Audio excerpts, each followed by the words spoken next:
Thank you. General Milley, it's your testimony that you recommended 2,500 troops approximately stay in Afghanistan?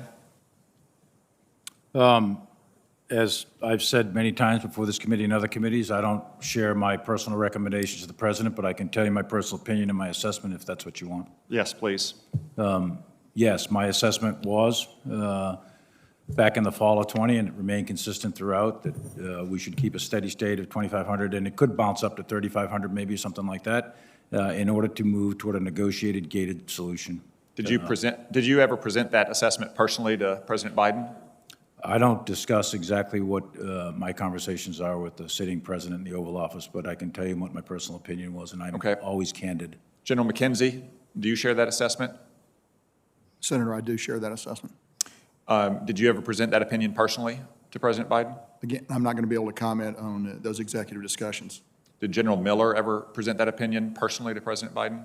I think it would be best to ask him. I believe that his opinion was well heard. Secretary Austin, President Biden last month in an interview with George Stephanopoulos said that no military leader advised him to leave a small troop presence in Afghanistan. Is that true?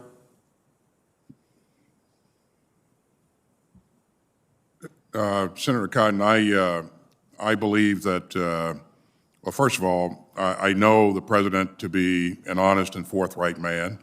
And secondly... It's a simple question, Secretary Austin. He said no senior military leader advised him to leave a small troop presence behind. Is that true or not? Did these officer and General Miller's recommendations get to the President personally? Their input was received by the President and considered by the President, for sure. In terms of what they specifically recommended, Senator, as they just said, they're not going to provide what they recommended in confidence.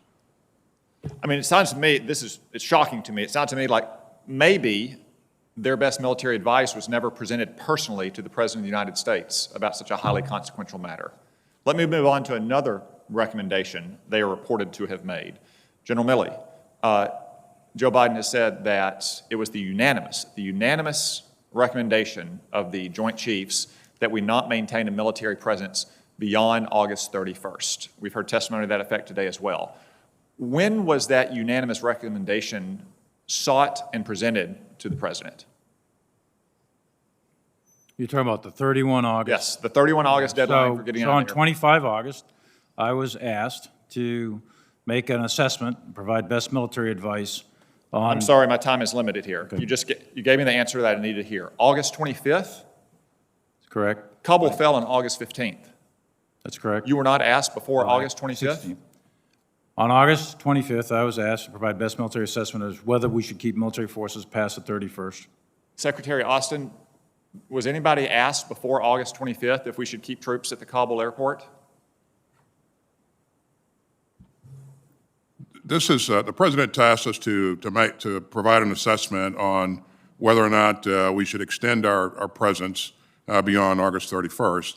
And as General Milley just said, that assessment was made. We tasked him to make that assessment on the 25th, and he came back and provided his best military advice. Secretary, Kabul fell on August 15th.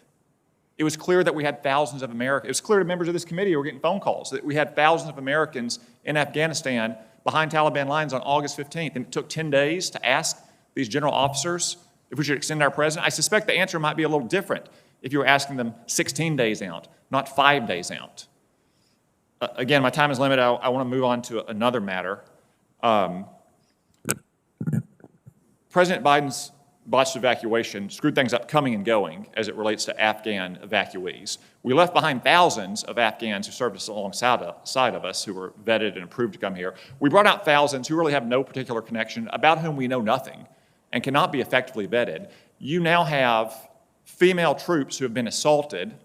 You have Afghan evacuees committing sex crimes at Fort McCoy. What are we to make of this? What steps are we taking to ensure that thousands of Afghans about whom we know nothing are not going to be a menace to our troops at our military bases and to the communities into which they're about to be released? Well, Senator, I'm certainly aware of the allegations, and I take the allegations very seriously. And I can assure you that our commanders at our bases have what they need to be able to protect our troops and our families that work and live at those bases.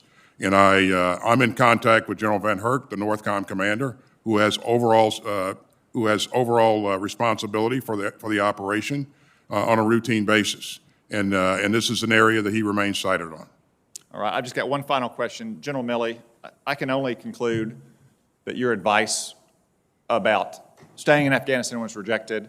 I'm shocked to learn that your advice wasn't sought until August 25th on staying past the August 31 deadline. I understand that you're the principal military advisor, that you advise, you don't decide, the president decides.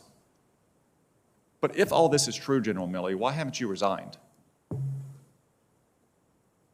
Senator, as a senior military officer, resigning is a really serious thing, and it's a political act if I'm resigning in protest. My job is to provide advice. My statutory responsibility is to provide legal advice or best military advice to the president, and that's my legal requirement. That's what the law is.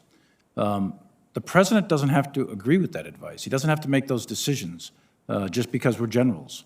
And it would be an incredible act of political defiance for a commissioned officer to just resign because my advice is not taken. This country doesn't want generals figuring out what orders we are going to accept and do or not. That's not our job. The principle of civilian control of the military is absolute. It's critical to this republic. In addition to that, just from a personal standpoint, you know, my dad didn't get a choice to resign at Iwo Jima, and those kids that are at Abbey Gate, they don't get a choice to resign. And I'm not going to turn my back on them. I'm not going to resign. They can't resign, so I'm not going to resign. There's no way. If the orders are illegal, we're in a different place. But if the orders are legal from civilian authority, I intend to carry them out. Thank you, Senator Cotton. Senator Hirono, please.